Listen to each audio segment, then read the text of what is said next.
রাতের বেলা একটা জিনিস খুব ভালো করে আমি বলি, আমার ক্লায়েন্টদেরকে রেগুলার বলি, আমি পডকাস্টের মাধ্যমে বা সবার জন্য বলে দিই, কোনো অবস্থাতেই রাতের বেলা ছেলে বাচ্চা বা মেয়ে বাচ্চা কারো কাছে মোবাইল থাকবে না।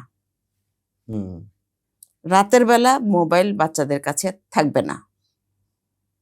যতই বাচ্চা বলুক যে আমি তো কিছুই দেখি না, তাহলে দরকারটা কি না, ফোনের? হতে পারে সে কিছু দেখে না, হ্যাঁ, এটা হতে পারে সে সত্যি কথা বলছে, আসলে সে দেখে না, আসলে সে ঘুমায়, কিন্তু তারপরেও ওইটার থেকে একটা রে বের হয়, এইটাও তোমার ক্ষতির শরীরের তো জন্য শেষ নাই। ক্ষতির শেষ নেই। হুম, এই রে তোমার দরকার নেই, হুম, এই রে তোমার শরীরে ঢুকুক, আমি সেটা চাই না। হুম, কাজেই এই মোবাইল তোমার কাছে থাকবে না। হুম, শুধু রাতের বেলা না, মানে তুমি পড়াশোনা করেছো, তুমি তোমাদের গ্রুপে তোমাদের মানে একটা হোয়াটসঅ্যাপ গ্রুপে একটা গ্রুপ থাকে না, ক্লাস 10 হলে 10, 9 হলে 9, 8 হলে 8, ওই গ্রুপে কি কি পড়াশোনা আসলো বাবা মা আপনারা দেখেন, তুমি দেখেছো, পড়েছো, অনলাইনে ক্লাস করেছো, তারপরে কিছু ক্লাস কিনতে হয় বা কিছু ক্লাস লাইভ থাকে, সে কিছু করেছো, শেষ হয়েছে, ওকে হুম, ফাইন, ক্লোজ।